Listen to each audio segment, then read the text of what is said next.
नमस्कार दोस्तों, मैं डॉक्टर देवांशु गुप्ता, को फाउंडर डायडॉक। दोस्तों, आज के वीडियो में हम विस्तार से चर्चा करेंगे कि अस्थमा क्या होता है, अस्थमा की पैथोफिजियोलॉजी क्या है, मतलब अस्थमा आपके एयरवेज में ऐसे क्या परिवर्तन करता है जिसके कारण ये बीमारी होती है। उसके अलावा हम विस्तार से बात करेंगे कि अस्थमा के सिम्टम्स यानी लक्षण क्या होते हैं। दोस्तों, आपसे निवेदन है कि अस्थमा ट्रीटिंग डॉक्टर्स या अस्थमा स्पेशलिस्ट को देखने के लिए आप डायडॉक.com को विजिट कर सकते हैं। तो चलिए शुरू करते हैं आज की वीडियो। दोस्तों, सबसे पहले बात करते हैं कि अस्थमा क्या होता है। दोस्तों, अस्थमा एक लंग्स की क्रॉनिक बीमारी है। क्रॉनिक का मतलब कि अस्थमा पेशेंट को लाइफ लॉन्ग ब्रीदिंग प्रॉब्लम्स कर सकता है। जिन लोगों को अस्थमा होता है उन लोगों के एयरवेज हाइपर सेंसिटिव होते हैं, मतलब कि उन लोगों के एयरवेज उन फॉरेन ऑब्जेक्ट्स के लिए भी रिएक्शन करते हैं जिन फॉरेन ऑब्जेक्ट के अगेंस्ट नॉर्मली बॉडी कोई रिएक्शन शो नहीं करती है। दोस्तों, अब बात करते हैं कि अस्थमा में आपके एयरवेज में क्या क्या चेंजेस और परिवर्तन होते हैं। दोस्तों, नॉर्मल और हेल्दी एयरवेज पिंक और क्लियर होते हैं, परंतु अस्थमा होने पर ये 3 चेंजेस आपके एयरवेज में होने लगते हैं, जिनमें पहला है इन्फ्लेमेशन या सूजन आना। एयरवेज की जो सबसे अंदर की सेल्स की लेयर है उसमें सूजन आने के कारण जो टिश्यू है वो इरिटेट होने लगता है, रेड हो जाता है और स्वलन हो जाता है। दोस्तों, जिन लोगों में अस्थमा रहता है उन लोगों में इन एयरवेज का सूजन और इन्फ्लेमेशन हमेशा बरकरार रहती है, चाहे उन्हें सिम्टम्स नहीं भी आ रहे हों। इस इन्फ्लेमेशन या सूजन के कारण आपके एयरवेज नैरो हो जाते हैं और सिकुड़ जाते हैं, जिसके कारण एयर का फ्लो कम हो जाता है। दोस्तों, जो दूसरा चेंज होता है वो है ब्रोंको कंस्ट्रिक्शन। इसका मतलब है कि जो एयरवेज को सपोर्ट करने के लिए मसल्स हैं उनकी टाइटनिंग शुरू हो जाती है। इसी कारण एयरवेज नैरो होने लग जाते हैं और एयर फ्लो कम हो जाता है। दोस्तों, तीसरा जो चेंज आता है वो है म्यूकस का सिक्रीशन का बढ़ जाना। म्यूकस के सिक्रीशन बढ़ जाने के कारण आपके एयरवेज ब्लॉक हो जाते हैं और एयर फ्लो कम हो जाता है और पेशेंट को सिम्टम्स आने लगते हैं। दोस्तों, जब भी कोई अस्थमा का मरीज किसी अस्थमा के ट्रिगर जैसे कि टोबैको स्मोक, पोल्यूशन, एलर्जन या पोलन के कांटेक्ट में आता है तो उसके एयरवेज में ये तीनों चेंजेस या तो साथ में होने लगते हैं या इनमें से एक होने लगता है, और इसके कारण आपके एयरवेज की जो नैरोइंग है वो होने लगती है और पेशेंट को सिम्टम्स आने लगते हैं, और इसी को अस्थमैटिक अटैक या अस्थमा का एपिसोड कहा जाता है। दोस्तों, अब विस्तार से बात करते हैं अस्थमा के कारणों के बारे में। दोस्तों, वास्तव में यह कोई नहीं जानता है कि अस्थमा का कारण क्या है। डॉक्टर्स अभी भी रिसर्चेज में लगे हुए हैं यह जानने के लिए कि अस्थमा के क्या कारण हैं। हालांकि हमें कुछ फैक्टर्स और ट्रिगर्स पता हैं जो अस्थमा और अस्थमैटिक अटैक के डेवलपमेंट का कारण बनते हैं। तो चलिए शुरू करते हैं उन पर चर्चा करना। दोस्तों, ये फैक्टर्स और ट्रिगर्स का आइडेंटिफाई होना बहुत ज़रूरी होता है, क्योंकि अगर ये फैक्टर्स और ट्रिगर्स हम आइडेंटिफाई कर लेते हैं तो अस्थमा का ट्रीटमेंट करना बहुत आसान हो जाता है। पहला है एनवायरमेंटल एलर्जेंस, जैसे कि house dust mites, animal allergens and fungi. दूसरा है रेस्पिरेटरी ट्रैक्ट या श्वसन तंत्र का वायरल इन्फेक्शन। तीसरा है एक्सरसाइज। दोस्तों, कभी कभी एक्सरसाइज करते हुए भी या कठोर परिश्रम करते हुए भी अस्थमा का अटैक हो सकता है। इसे एक्सरसाइज इंड्यूस अस्थमा कहते हैं। दोस्तों, चौथा है GERD या गैस्ट्रोइसोफेजियल रिफ्लेक्स डिजीज। दोस्तों, GERD में आपके फूड पाइप या ईसोफेगस के निचले हिस्से में एसिड भरा हुआ होता है। दोस्तों, ये एसिड वहाँ पर नर्व्स को इरिटेट करता है और यह नर्व्स आपके एयरवेज की रेजिस्टेंस और रिएक्टिविटी को बढ़ा देती हैं और अस्थमा का कारण बनती हैं। दोस्तों, यह बहुत इम्पॉर्टेंट फैक्ट है कि अगर किसी मरीज में अस्थमा का मेन कारण गैस्ट्रोइसोफेजियल रिफ्लेक्स डिजीज़ है तो उसका डायग्नोसिस होना बहुत ज़रूरी है, क्योंकि ऐसे पेशेंट्स में GERD का ट्रीटमेंट करने पे अस्थमा के सिम्टम्स में बहुत ज़्यादा आराम आ जाता है। दोस्तों, अगला है क्रॉनिक साइनोसाइटिस और राइनाइटिस। दोस्तों साइनोसाइटिस आपके स्कल में जो साइनसेस हैं उनका इन्फेक्शन होता है, और राइनाइटिस आपके नोज में जो म्यूकस मेम्ब्रेन है उसका इन्फेक्शन होता है। दोस्तों ये दोनों इन्फेक्शन आपके अस्थमा के एपिसोड को ट्रिगर कर सकते हैं।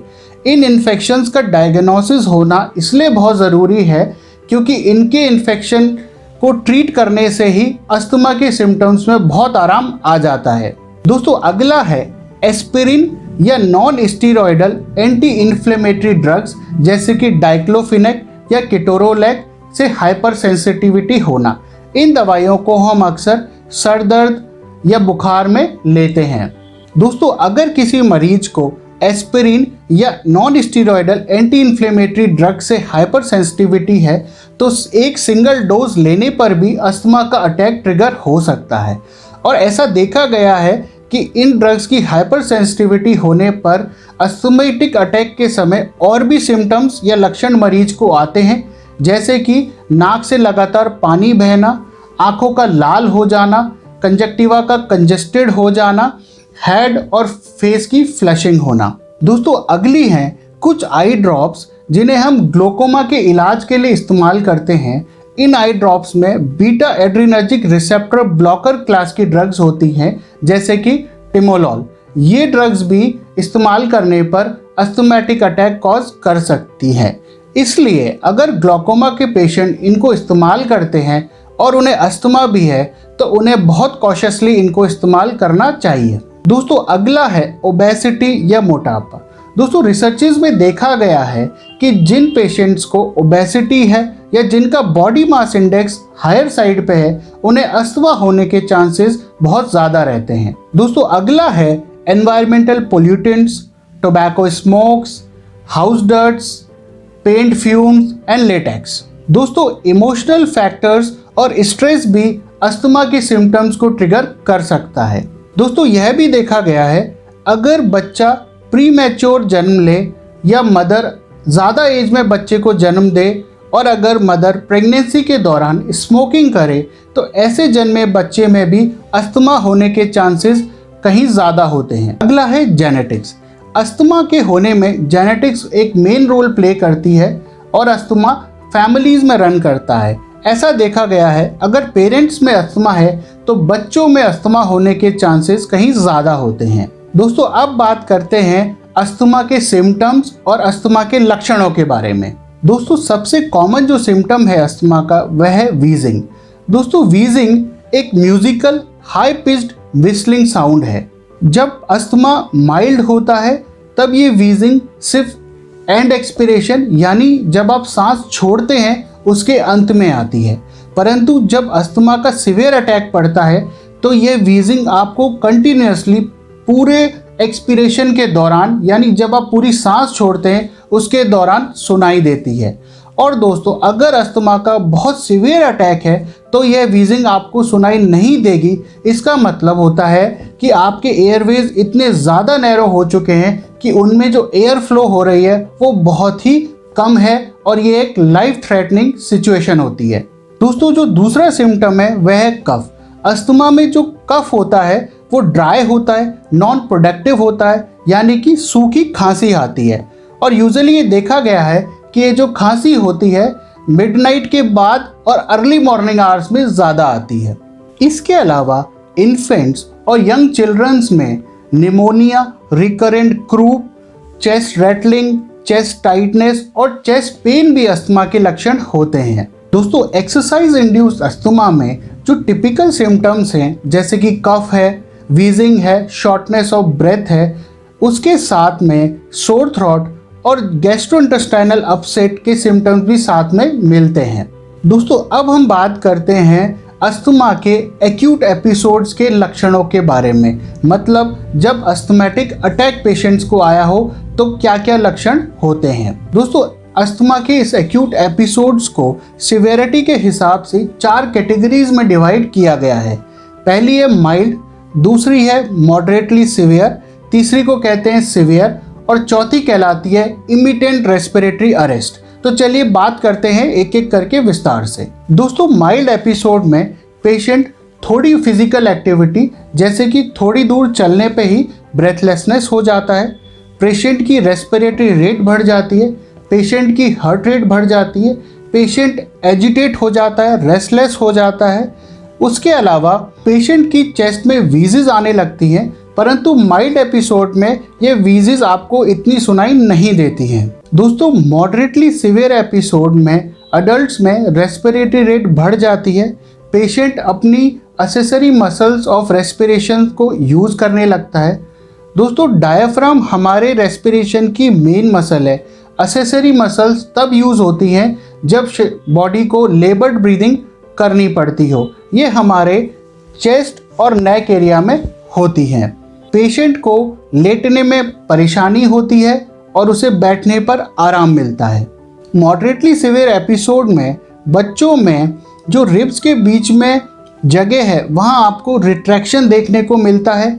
बच्चों में ब्रेथलेसनेस होने लगती है, सांस लेते समय नेज़ल फ्लेयरिंग या नथुने फूलने लगते हैं, आपको बहुत लाउड वीजिंग सुनाई देने लगती है और इन्फेंट्स में जो क्राई है वो शॉर्ट हो जाती है और सॉफ्ट हो जाती है। दोस्तों, सीवियर एपिसोड में पेशेंट बैठे बैठे ही ब्रेथलेस हो जाता है, इवन वो एक पूरा सेंटेंस भी नहीं बोल पाता है और वो जो कम्युनिकेट करता है वो एक एक वर्ड बोलकर करता है। पेशेंट की रेस्पिरेटरी रेट 30 से ऊपर चली जाती है, वो एक्सेसरी मसल्स ऑफ रेस्पिरेशन का यूज़ करता है। उसके अलावा आपको सुप्रास्टर्नल रिट्रैक्शंस भी देखने को मिलते हैं। पेशेंट की हार्ट रेट 120 से ऊपर चली जाती है और आपको बहुत लाउड वीजिंग सुनाई देने लगती है, जो आपको इंस्पिरेशन और एक्सपिरेशन दोनों समय सुनाई देती है। जैसे जैसे सिवियरिटी बढ़ती है, पेशेंट ट्राइपॉड पोजीशन में आने लगता है। इस पोजीशन में पेशेंट आगे झुककर अपने हाथों को अपने घुटनों पर रख लेता है, क्योंकि इस पोजीशन में उसे रिलीफ मिलने लगता है। दोस्तों, अगली क्लास है इमिटेंट रेस्पिरेटरी अरेस्ट। इमिटेंट रेस्पिरेटरी अरेस्ट में बच्चों में सभी सिम्टम जो सीवियर एपिसोड में हुए हैं, उसके अलावा बच्चे ड्राउजी होने लगते हैं, कंफ्यूज्ड होने लगते हैं, वीजिंग एब्सेंट हो जाती है क्योंकि एयरवेज में इतना ज़्यादा ऑब्स्ट्रक्शन और नैरोइंग हो चुकी है कि वहाँ एयर फ्लो बहुत ज़्यादा कम हो रहा है। उसके अलावा बच्चों की हार्ट रेट धीमी पड़ने लगती है, पेशेंट में स्वेटिंग होने लगती है, पेशेंट एयर के लिए स्ट्रगल करने लगता है, इवन कुछ पेशेंट आई कांट ब्रीथ जैसे सेंटेंसेस भी बोलने लगते हैं। दोस्तों, ये इंडिकेशन है कि अस्थमा लाइफ थ्रेटनिंग हो चुका है और पेशेंट को इमीडिएट ही इमरजेंसी इलाज की ज़रूरत है।